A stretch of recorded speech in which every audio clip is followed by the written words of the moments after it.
Hello guys, I'm Futureal. I stream 5 days a week over on twitch.tv/Futureal, and in this video we're coming in with the Project Diablo 2 Season 7 beta servers, and it's time to test some endgame builds. In the previous seasons we have tested a lot of meta builds, a lot of high efficiency builds, and I think that for this season we are going to be trying out some builds that are a bit more on the fringe side. There has been some nice changes. We have Bleed Barb, we have Charge Paladin, and there's going to be more than that in this video as well, so make sure to check out the description for the character that you want to see. But first of all, we are going to test out the Charge Paladin. I hope you will enjoy the video, and if you do, hit me with a like and a subscribe, and don't forget to leave your comment down below what you think about this new edition of the Charge Paladin. Until the next time, take care, and I will see you soon.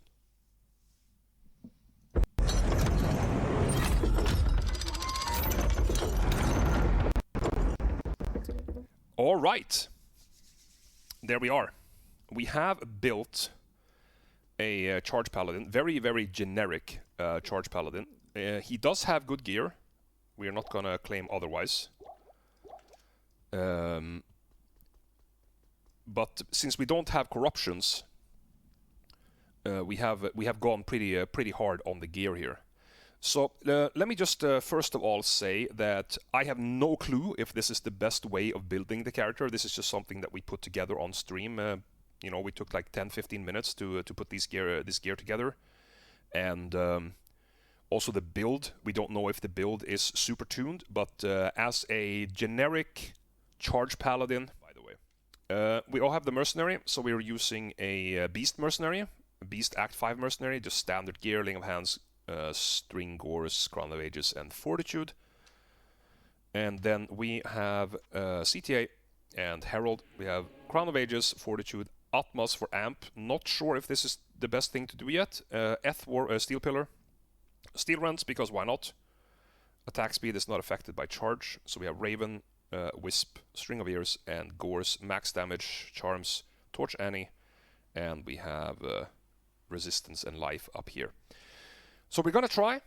Okay, we have made another map. So let me show you the map that we have. It's 275% density, no fortification this time.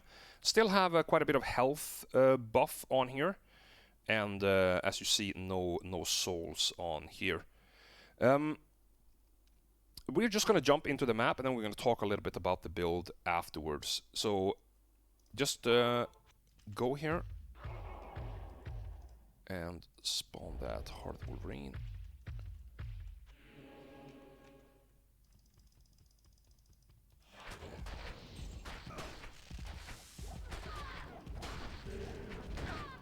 So look how chunked we're getting here. The chunking is crazy. Look at that. We're getting absolutely murdered, and definitely not because we have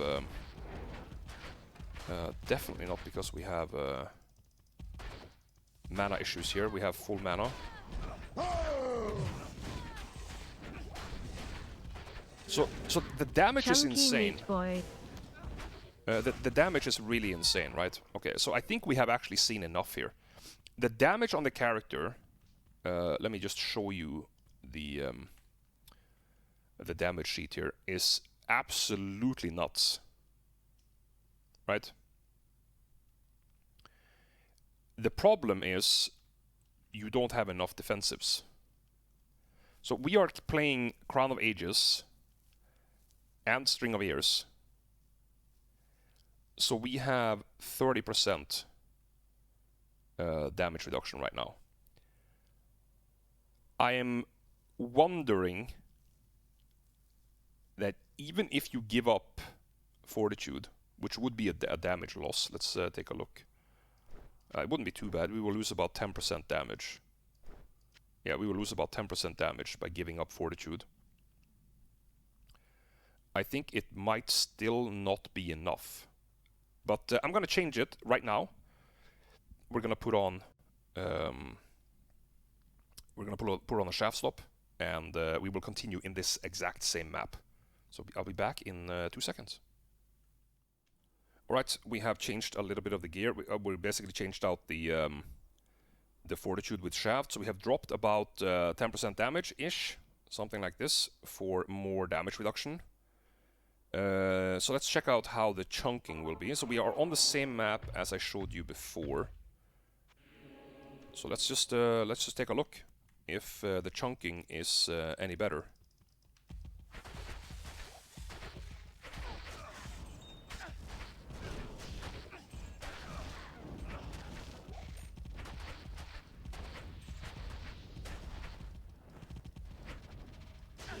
Okay, so now we're running out of mana, which is a problem on the beta test because we don't have corruptions. Yeah, but look how chunked I'm getting, even if it is better. We're still taking serious dips in damage, and it's because of the amplified damage. Okay, so we have concentration against us here. Look at this. Yeah, couldn't do anything. Couldn't get out of that situation. The only thing I could have done there was to leave the game. I feel like this build is either gonna need some serious help, because we were playing 50% DR here. We were playing 50,000 max damage, so I'm not entirely sure what's intended here. We do have a suggestion in chat here. Maybe they have intended it to be a one-hander shield, but the damage would be so much worse. And you could see it here. Even on these creatures, on these Doom Lords, I wasn't one-shotting them.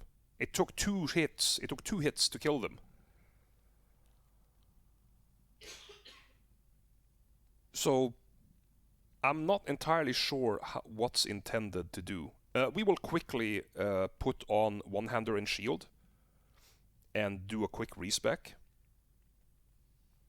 and continue in the same map. But if this doesn't work, it's just going to be a meme build. It's just going to be a meme build. If you can't play tier 3 maps, the build is useless. It's that simple. Alright, we have rebuilt again, going for one-hander now, so we just have a Schaffers and Herald. There, as I said, this is not to try to figure out what's the best gear. We're just going to figure out gear that makes the build viable. And we couldn't make the two-hander work. We just took too much damage. Write me a comment or send me a message if you found out a way on how to make the two-hand charge build viable for hardcore, because that was something that we couldn't do. So let's jump down with the one-hander and shield and check how we do with that.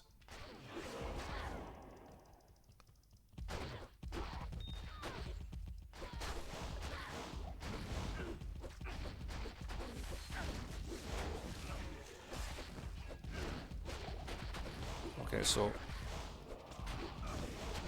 we're killing. We are killing the whole mana leech thing is an issue, but honestly,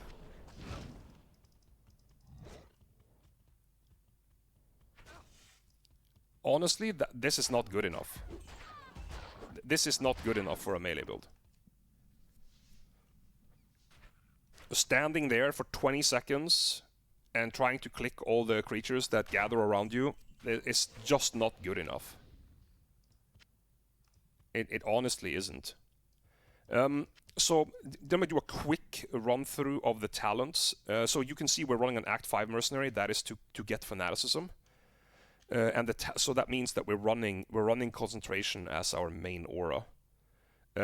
I'm going to do a quick respec, and we're going to try a different build where we use Might as our main aura, and we go for an Act 2 mercenary instead.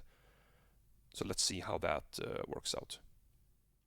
So we have swapped to run Might as our main aura, and we are using a Act 2 mercenary with Pride instead, same gear, just changed the weapon to Pride. And we self-run Might instead, so we lose out on the fanaticism. But we gain a bigger Might aura instead. And we also have the 9% DR from the Defiance aura that he gives, so that allows us to swap out Crown of Ages, because we would be maxed for DR anyway with String and Shaft, and then we picked up a Veil of Steel. We also swapped out Steel Rents for Soul Drainers to see if that helps. So let's go back and into the map, and let's see how we do.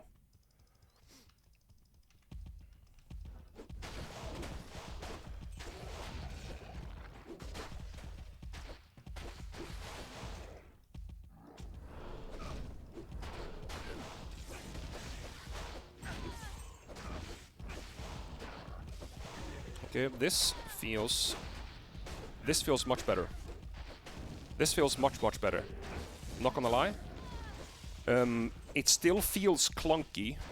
Don't get me wrong. It still feels quite clunky, but much better than the previous iterations of the builds that we tried. I feel like I'm confident to say that going the route with the Act 2 mercenary with Pride, and so that you're able to run Might yourself. So the damage isn't very different from what we had before, but I don't know. It just feels better. I'm gonna try a new Sacrifice Paladin. I'm not sure.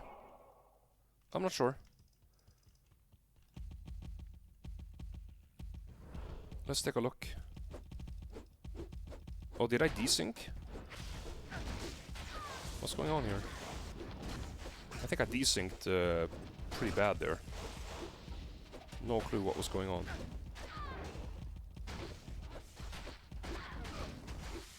So, well, conclusion for this build. Obviously, we have not revolutionized the game at all. But this build will function. Is this gonna be any better than just the regular Joust, Zeal, Fanaticism, Zealot? I doubt it. It's still a massively spam your right-click type of build. Hardly ever used Joust because Charge... Let me show you the talent. Charge receives splash damage from the distance you charge. So if you're standing in the middle of creatures and you click Charge, you travel no distance, so your splash is smaller. So it actually benefits you to not use Joust and use Charge instead. I'm gonna show you guys the final gear. So the gear is pretty good. I mean, we are in a pretty nasty tier 3 map here. Let me show you guys the map stats first of all. So it's 275 density with almost 30% increased maximum life. And with that in mind, our gear is pretty good. Mercenary is running Fortitude, Crown of Ages, Laying of Hands, Pride, String of Ears, and Gores. I'm running Call to Arms and Herald on swap. I'm running Herald on main with Schaffers, Veil of Steel, Shaft Stop, Atmos for Amp. This you can probably swap out. Didn't really see much need for Amp, to be fair. There is a lot of customization you can do to this build. So Wisp String, Raven, Soul Drainers, Gores, max damage small charms, or max damage large charms, grand charms, Torch Annie, and Res Life Smalls. So my conclusion is that this plays pretty much the same as the Zealot, the traditional Fanaticism Zealot. You can upgrade, you can use Phoenix Shield, you can use Exile Shield, you can use Death Cleaver Axe, you can use High Lords instead of Atmos. Remember that we don't have corruptions here, so we have a bit better gear than you can on average obtain, but keep in mind that these items should be corrupted, and then you can afford to drop some sockets on these items, and they should be pretty obtainable for most people. Also, Soul Drainers, I pretty much picked up the Soul Drainers to deal with a mana problem, but they are also an option. I would say I'm not impressed. I'm not impressed with this build. if you find a better version of this build, if you find some mechanic or some way of building it that I didn't think of, please write that down in the comments so I can check out that build for later. But a TLDR, this feels like a 5 or a 6 out of 10 build. It would be a lot of fun if there was a way to make the two-handed build work. To me, that's what Charge Paladin is. This just feels very, very clunky. The whole charge distance splash damage thing is kind of weird because it keeps your efficiency down, because you would want to be jousting to be as fast as possible, like the traditional fanaticism zealot is doing. So it felt quite clunky. Also, the nerf to curse reduction is really punishing for any melee build, and particularly a melee build that doesn't run a shield. So there might be a way to build this character so that it would be a bit more fluid than what you have seen here. Maybe Headhunter's Glory to have more consistent amp could be an idea. It's really hard to go away from the Paladin shields, though, either Herald or even Exile Phoenix, depending on what you want to try. But yeah, if you want to try out this build, it is a really high octane build. It's a build that has it plays pretty quickly, but you need to pay attention the whole time. It's a build that is quite susceptible to taking damage. So I'd be skeptical to create a hardcore Charge Paladin until we have figured out a better way of building it. But we're going to jump over to the next build. After suggestions from the chat, guys, we have decided to test out the Sacrifice version of the Paladin. So we're running Fanaticism with Sacrifice. We have the build right here. So we maxed Fanaticism, we maxed Holy Shield, Sacrifice, and Redemption. 1 in Salvation to protect against Conviction, and we dumped the rest of the points in Joust for that. Exactly the same gear as for Charge, but we also tried Death Cleaver, we tried Schaffers. This is a little post-production introduction here, so you will see the footage after this. See how this goes.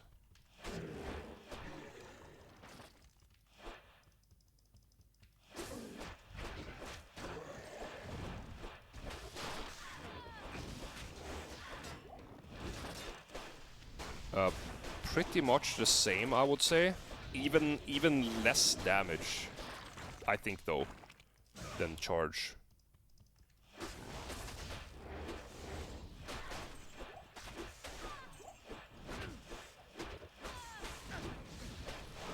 The attack speed is just murderous.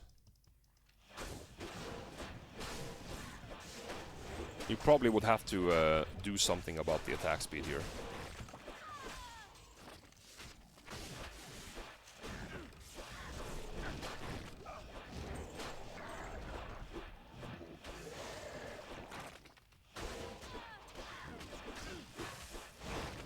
Yeah, I mean, we are one-hitting, but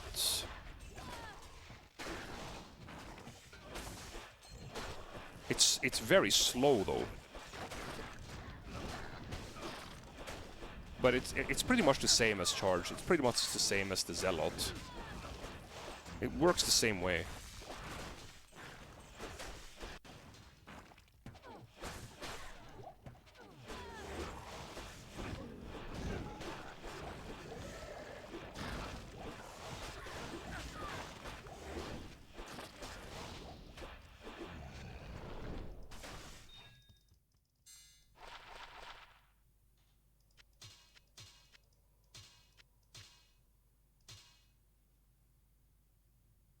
Yeah, but I think Sacrifice needs the attack speed. That's why I went with the attack speed jewels. I think so, yeah.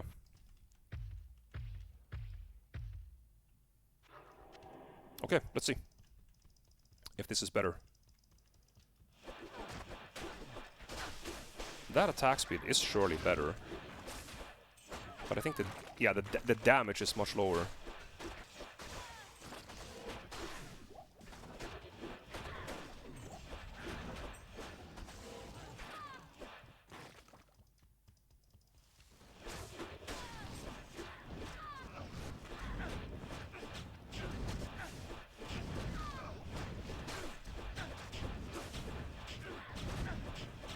Yeah, you can see the breakpoints.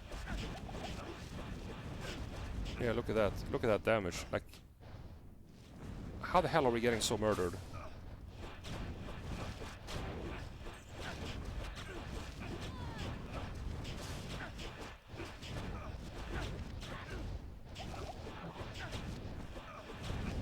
No, I'm not impressed with this. I'm not impressed with this.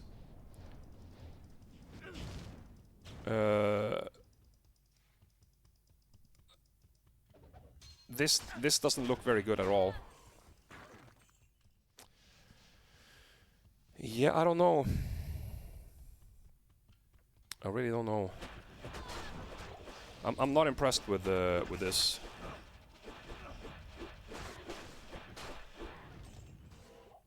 We have 95% chance to hit, but it feels like I'm missing still.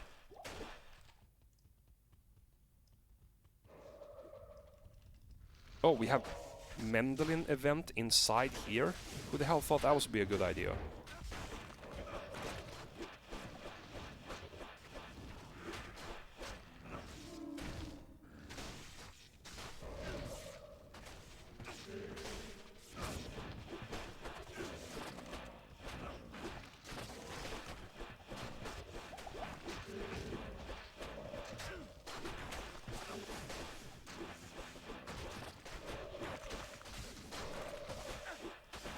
Yeah, we're just getting wrecked here. Getting absolutely wrecked. That's also another problem, right? With this build, is that you can't leech from undeads. So when you run into undeads like the Mendelin event, you're just getting murdered by poison damage and your own sacrifice.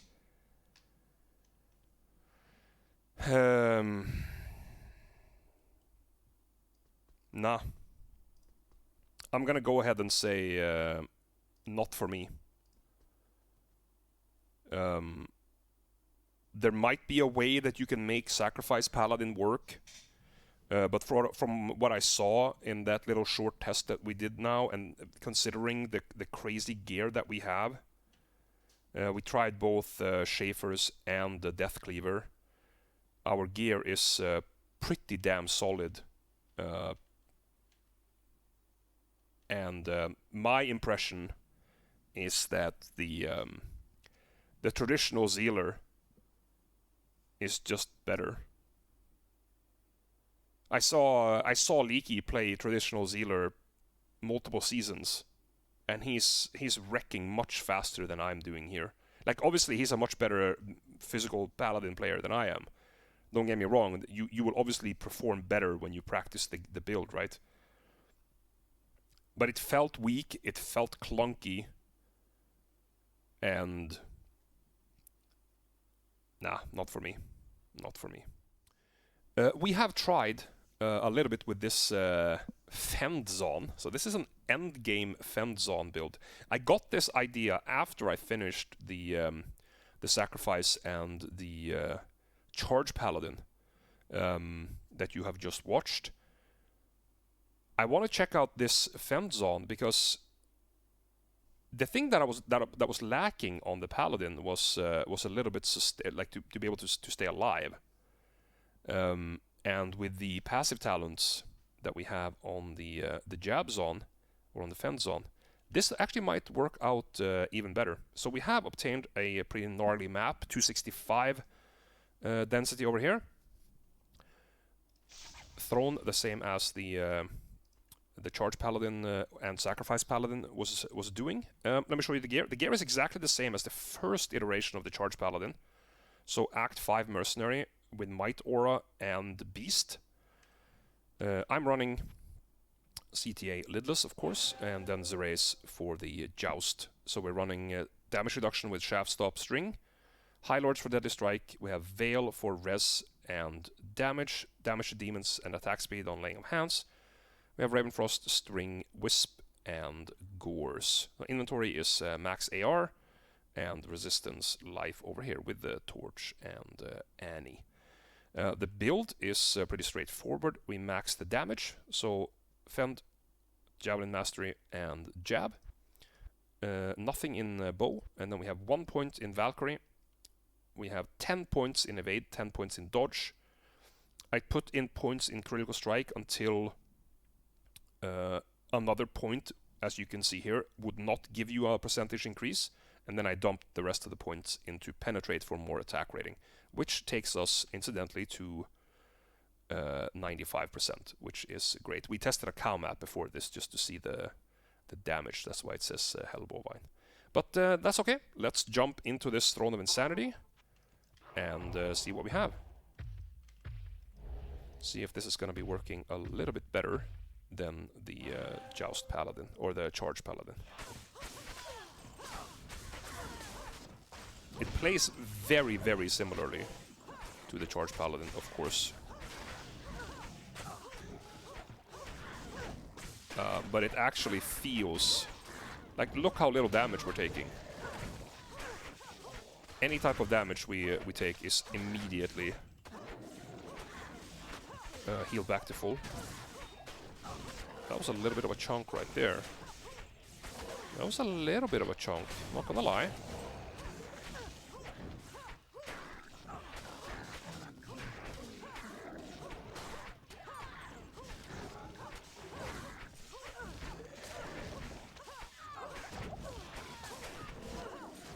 We have a little bit of the same problem, of course, as that previous Paladin with the mana leech, because we don't have corruptions. But the damage here is actually pretty damn sweet.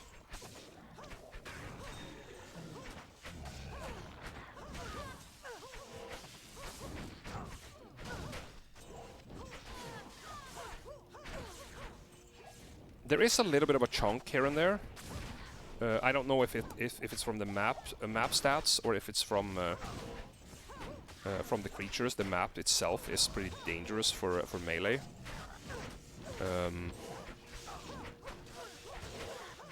But there's definitely things you can do to this build to make it stronger or to make it fit your style even better. So I don't think we really need to test this much more. You can see it. The build does pretty much the same thing as the Charge Paladin. Actually felt a little safer than the Charge Paladin. That's a little strange, but it does. The two-handed Charge Paladin was really, really squishy. This feels much better. And then, of course, with the one-hander and shield, this does more damage. So all in all, a pretty cool build. As I said, the gear that I have is not an indication that this is necessarily the best gear you can obtain. This is just to show general viability of the build, and it's up to you to figure out a build that works for your budget and your playstyle. Typically, someone who is more aggressive would want to do more damage, and one who is more defensive would have more survivability. So yeah, positively surprised by the Fend Amazon. Although it's not going to be a really fast build, it's a fun build, and it's a fun build that actually works. Maybe tier 3 maps is not the optimal for this. Maybe Throne of Insanity is not the optimal. So test out different maps, see what you like, and I'm sure this build is going to be a lot of fun to play in the next season. We're going to test out a new character. Okay, we are back with another Amazon build. It's more of a meme build or a fun build again, as is the theme this season. So same mercenary, Act 5 with Beast for Fanaticism Aura. We're going to be playing Eaglehorn. So we're going to play a Summon Zon with Eaglehorn Raven proc. And we're also using a Atmos to proc amplify damage. We pretty much have the same gear as before. Haven't really tuned the gear very much. Same charms, same everything. I'm just gonna check for general viability. So we can go down, summon that thing.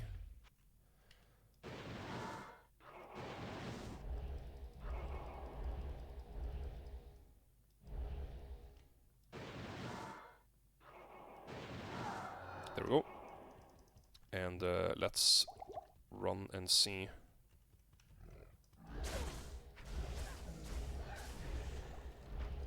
We have a lot of ravens. Look at that. 15 ravens.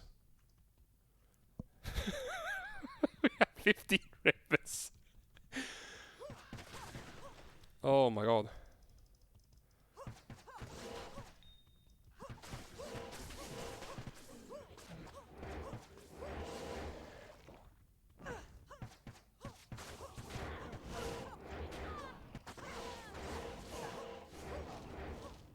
This slaps really hard, actually. So the only thing that's a bit awkward on this build is the FCR, because you have to keep casting. You have to keep casting decoy.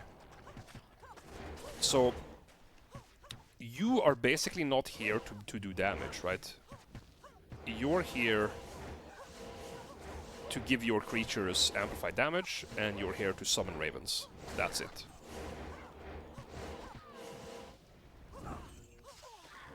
And this actually works. I'm surprised how well this works, actually. There are a few things that can be done with this build, of course.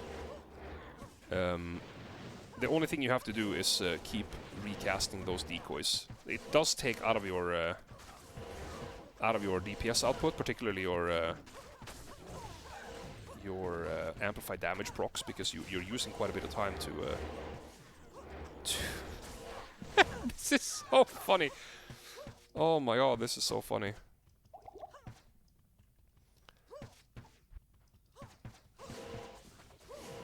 You're taking a bit of time to keep respawning these decoys. So I think it could be a good idea to have a little bit of FCR in this build. But this is quite a fun build right here, and it absolutely works. This is the same map that we were doing with the Joust Amazon just a few minutes ago.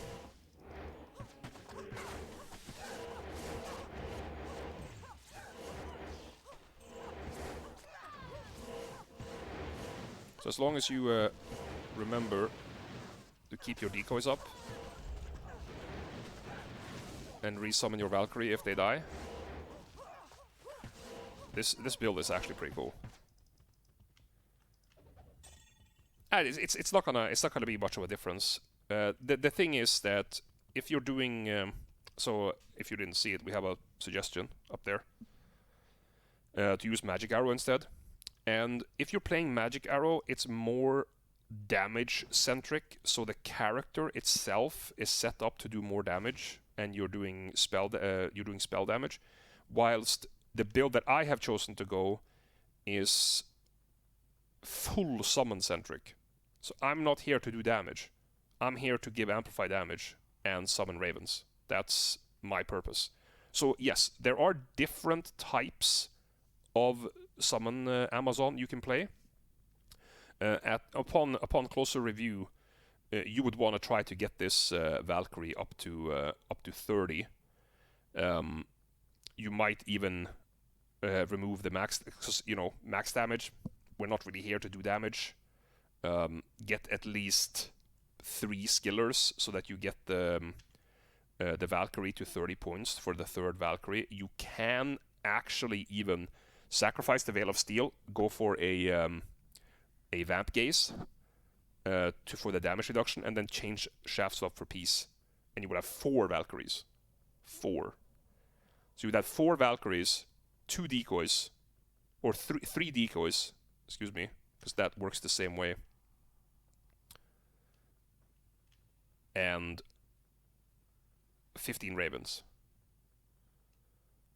So the build would get even stronger. So absolutely, if you want to try, if you want to play a summons on, I actually played something similar to this in the Crafter League that was a few months back, and this is very nice. Futureal, thank you for you chill streams, making my grind to 99 way more enjoyable. Keep it up. Thank you so much. I appreciate it. Yeah, so definitely, if you want to play a summons on, consider the Eaglehorn variety. Put some more spell damage on your gear, but make sure that you don't go too crazy, because obviously you're playing hardcore. So yeah, this one is really fun. Now let's jump over to a different one. Okay guys, we have made a Blade Fury Blade Sentinel Assassin. I have tested it a little bit. It's before we even get into it, it's quite an unusual play style, because you have to like channel the ability. It's almost like Arctic Blast Druid, where you have to stand still for the Blade Fury to actually be cast. So I think this build is, if you want to be trying something new, you want to learn a new archetype, it's quite a challenge to learn how to play this well, actually. I'm going to talk a bit more about that when we get into the map, but just quickly, let's go over the gear. So we're using the melee damage Act 5 Mercenary with Fanaticism and Might Aura to boost our physical damage as much as possible. We are running CTA and Lidless, Storm Shield, Stalker Skull, Ethereal, and then the rest of the gear, you have a lot of customization ability. So I'm in no way I'm saying that this is the best iteration of the gear, but this gear will work. We are running Fortitude at the moment because the damage was a little bit low without it. You might want to invest, or not invest. You might want to get used to using Dragonflight. So we have Dragonflight on the Stalker Skull. So this can allow you to use Fortitude. If you use this combination, having Dragonflight to reposition yourself is an alternative to Enigma. It is a bit of a more risky option, because you have to teleport to a target, but it definitely is an option. So the build is fairly straightforward. We have 20 points in all the 3 traps over here. I'm using no points in martial arts. I have maxed the burst of speed. This can probably also be looked at. You might not need to max it. You can do a lot with the extra points here. So basically, it's the 60 points in the traps, nothing in martial arts, and then you can tricks around with what type of play style that you want. I chose to go for 1 point Mind Blast for the very simple reason that if I put Mind Blast on my left click, then when I summon my my spirit or my clone, this clone will use Mind Blast. So I'm not casting Mind Blast, but the clone is, meaning that I'm gonna get 3 stuns, and then I just cycle my spells over on this side. So I don't touch the left side at all. Just leave that on Mind Blast, and I control all my spells over on the right side, as you can see. We have got my map here, Throne of Insanity, 261% density with 22 increased life, so it's a pretty tough map, and we're gonna jump in and take a look at how that goes. Just as a highlight, or just as a mention before I go in, there is also an option to use Atmos to have amplify damage, because at some point you will come across immune to physical creatures. Okay, so we buff up, cast the Heartful Ring, buff again, burst of speed, and here we go. So we cast Cloak of Shadow,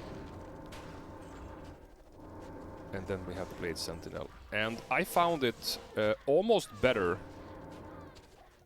to cast Blade Fury, because Blade Fury has longer range, and it works in a little bit of a different way.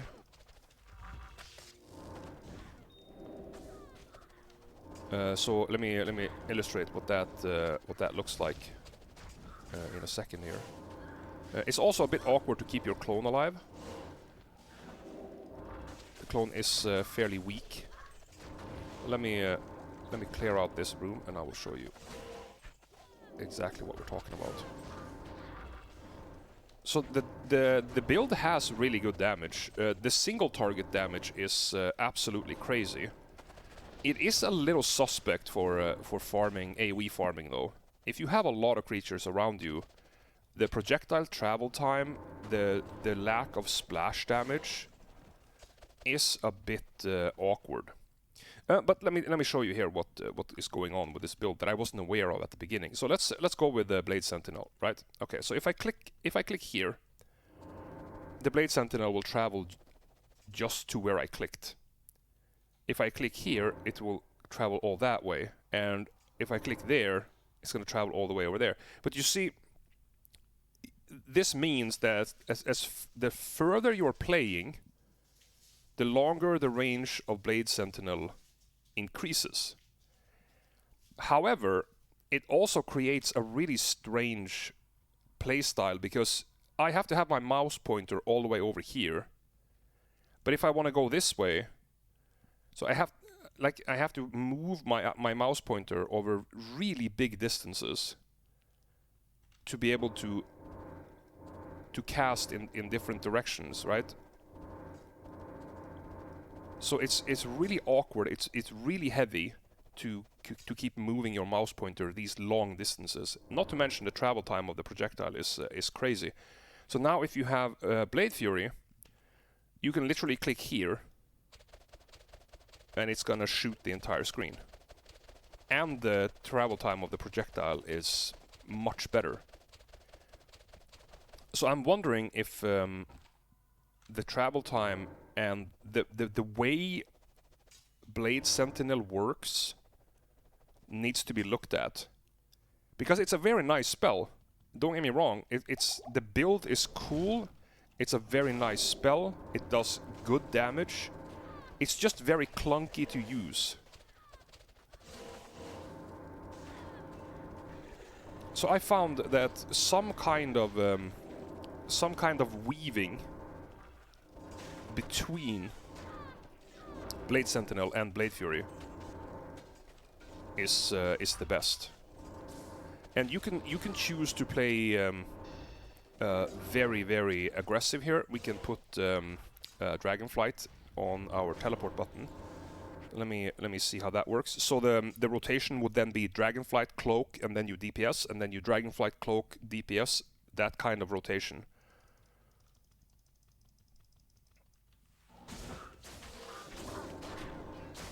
So you can use that as a telestomp ability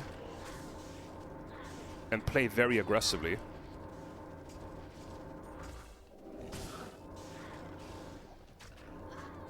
And definitely increase your DPS.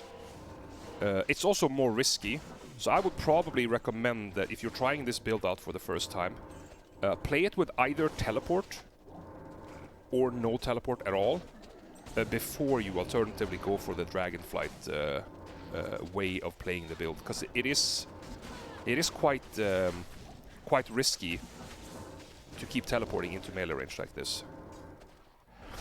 Yes, that's also a mention from the chat right here. It's important to know that Blade Sentinel does not leech. So you kind of have to do some weaving between Blade Fury and Blade Sentinel if you want to stay sustained. If you only use Blade Sentinel, you're gonna run out of mana and you're eventually gonna run out of life. But the playstyle with Dragonflight, Cloak of Shadows, some Blade Sentinel, some Blade Fury seems to be working quite well. I actually like the build. It's not the fastest of builds. It's quite niche. It works a little bit like the Throw Barb. It's like a mix between Throw Barb and Arctic Blast Druid in a way that you're not super amazing at farming maps. Obviously, practice makes better. I have played this build for about 15 minutes, so that's a point. But the build will be very, very high damage on few targets. So I'm wondering if this could be a good build for Fortified. I'm wondering if this build is a build that is best suited for boss farming. It's going to do amazing in Trav, for instance. So definitely worth checking out the Blade Sentinel Blade Fury Assassin. It's a really cool build.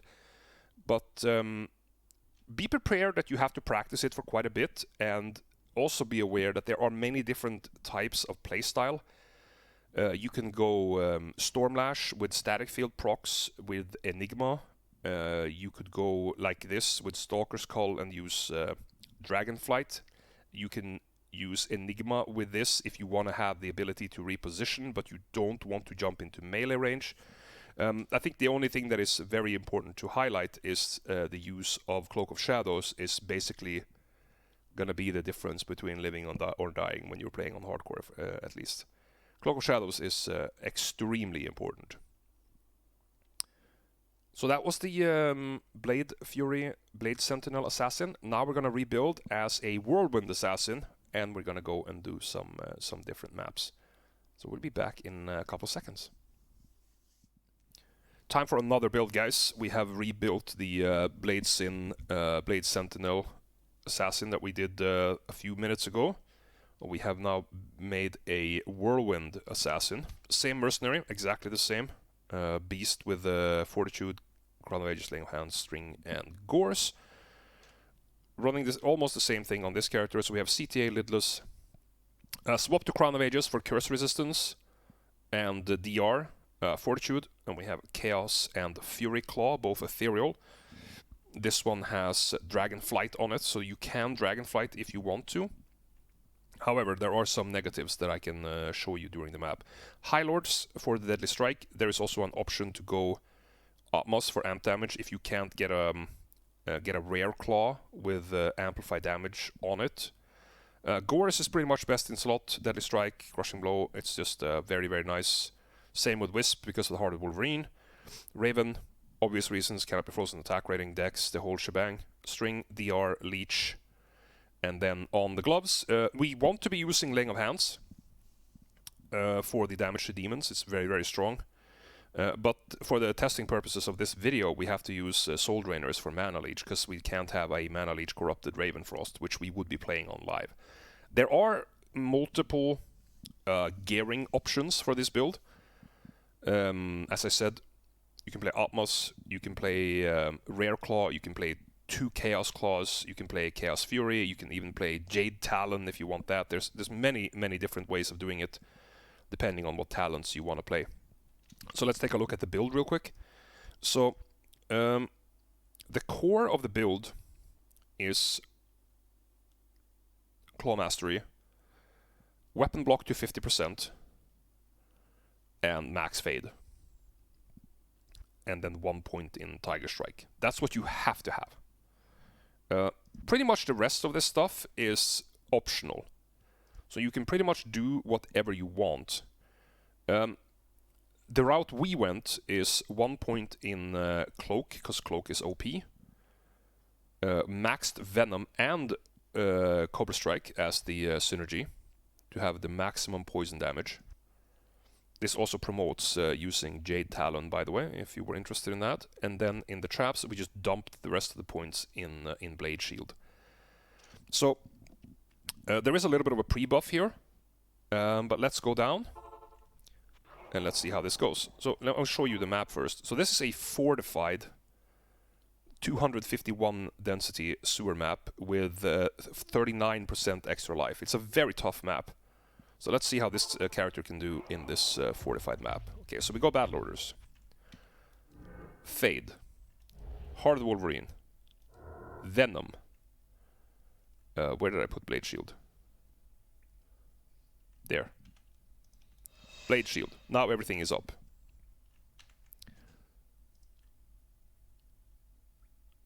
Then, what you want to do is get your Tiger Strike stack. So you need 3 stacks on Tiger Strike. 1, 2, 3. Now you see down here, we have 3 stacks on Tiger Strike. Meaning that the splash area will be the biggest. This buff lasts for 5 minutes, so the same length as battle orders. So as soon as you lose your battle orders, you need to reapply your Tiger Strike buff as well. And I forgot to put on the gloves. So let's do that. So now you see the leech is just immediately fixed. We do so much damage that I think even 2% leech corruption on a ring would be enough. So let's check out what happens if you choose to use your Dragonflight. So we Dragonflight over here, and you see you lose your stacks on Tiger Strike. So it might not be worth... Oh, I clicked twice. There we go. It might not be worth to even use Dragonflight, because you need to reapply your Tiger Strike stacks. Enigma could be an option, absolutely, because the damage I mean, you can see the damage we're doing, right? We're plowing through this map. So getting an Enigma on top of this gear is a valid option.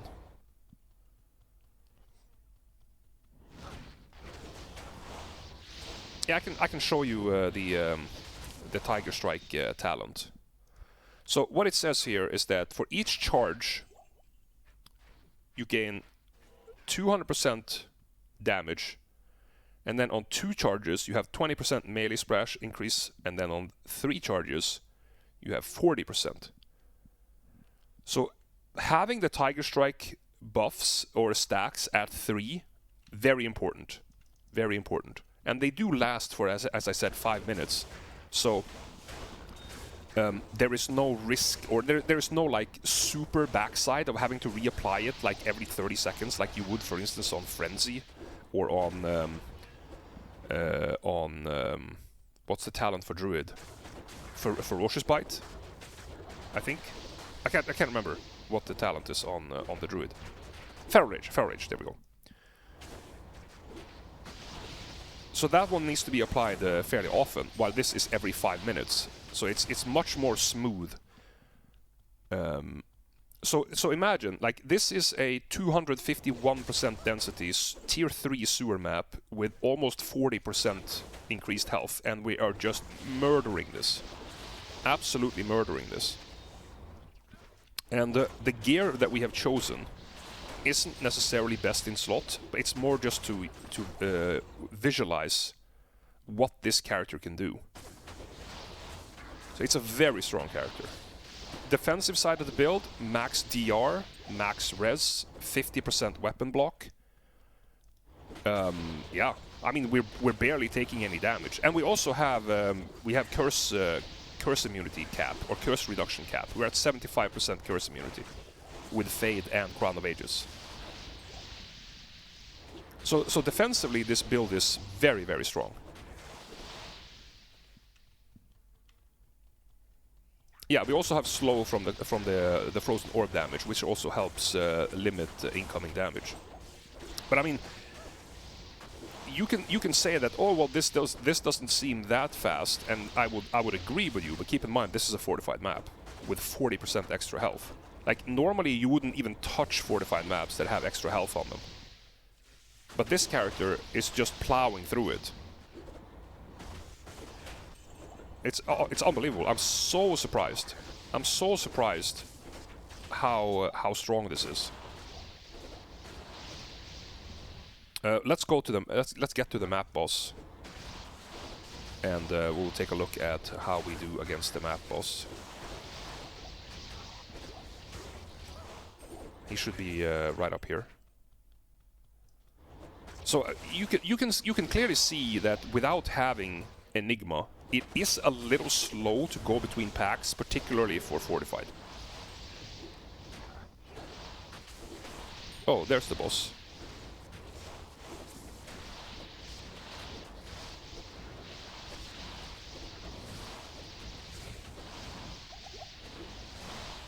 Okay, so the single target damage isn't amazeballs.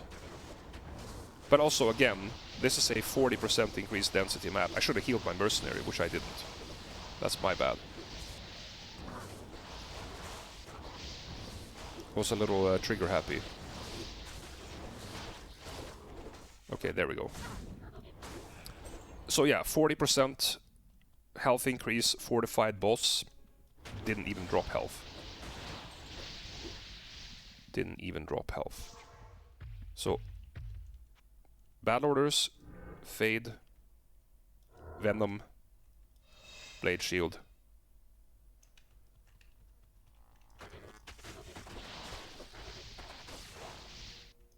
And now we have 2 stacks, 1 more. There we go. 3 stacks. That's murder. So once you get used to that that debuff stacking, you will do this without even thinking about it as soon as you see that it's gone. So the damage is very, very nice. But you see, we could actually benefit quite a lot from having Enigma here. Because fortified maps like this, you see, there's a long distance between creatures. I was told that you can use both types of charms. You can use both martial arts charms and you can use max damage AR. And we had max damage charms on at the moment. So we're just using those. I actually don't know if max damage charms with AR or skillers, martial arts skillers, are better for the time being. But if you want to play the build, just figure that out. Talk to someone who has been playing it. Do some testing yourself. And you can see this character is just gonna melt through this map like butter. I'm so surprised, and for you guys who are a bit late to the party, look at this map that we have been doing. 251% density, fortified sewers of Haragoth map with 39% increased health. The stats of this map is absolutely bonkers, and we're just completely smashing it. It's incredibly strong. Incredibly strong. So yeah, if you want to play Whirlwind Assassin, this is probably the season to do it. Extremely strong, even for hardcore. This is a build that is completely tuned for hardcore now. So if you want to do something in the lines of this when you're playing on hardcore, I think you're gonna have a great time. Curse immune capped or curse resist capped, maxed venom, tiger strike stacking, hard Wolverine from Wisp, blade shield. It's just unbelievable. I'm so surprised over this build. I'm so surprised over this build.